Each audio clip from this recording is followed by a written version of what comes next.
అమ్మ వాళ్ళు ఎక్కువగా కందిపప్పు యూజ్ చేస్తారు. అత్తయ్య వాళ్ళైతే పెసరపప్పు యూజ్ చేస్తారు. అత్తయ్య చేసే పెసరపప్పు, మామిడికాయ, మునక్కాయ పప్పు చాలా బావుంటుంది. ఎలా చేయాలో ఇప్పుడు చూసేసేయండి. ఫస్ట్ అయితే ఒక కప్పు వరకు పెసరపప్పు నానబెట్టుకోవాలి. నెక్స్ట్ పప్పులోకి 5 పచ్చిమిర్చి, 1 ఆనియన్, 1 టమాటో, చింతపండు లేదా మామిడికాయ తీసుకోండి. మామిడికాయ అయితేనే టేస్ట్ బావుంటుంది. ఆ తర్వాత ప్రెషర్ కుక్కర్‌లో పెసరపప్పు మనం కట్ చేసి పెట్టుకున్నవన్నీ కూడా యాడ్ చేసేసుకొని, కొంచెం పసుపు, కొన్ని వాటర్ యాడ్ చేసేసుకొని, ఒక విజిల్ వచ్చిన తర్వాత అందులో మునక్కాయ కూడా యాడ్ చేసేసుకొని కొంచెం సాల్ట్, నెక్స్ట్ మూత పెట్టుకొని మరొక విజిల్ వచ్చేంత వరకు ఉడికించుకోవాలి. ఇదంతా కూడా చల్లారిన తర్వాత మునక్కాయల వరకు సపరేట్ చేసేసుకొని మిగతాదంతా మెత్తగా స్మాష్ చేసేసుకోవాలి.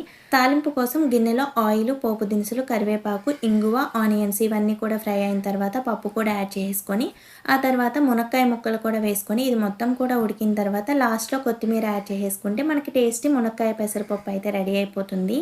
కొంచెం నెయ్యి వేసుకొని వడియాలతో తింటే టేస్ట్ అయితే చాలా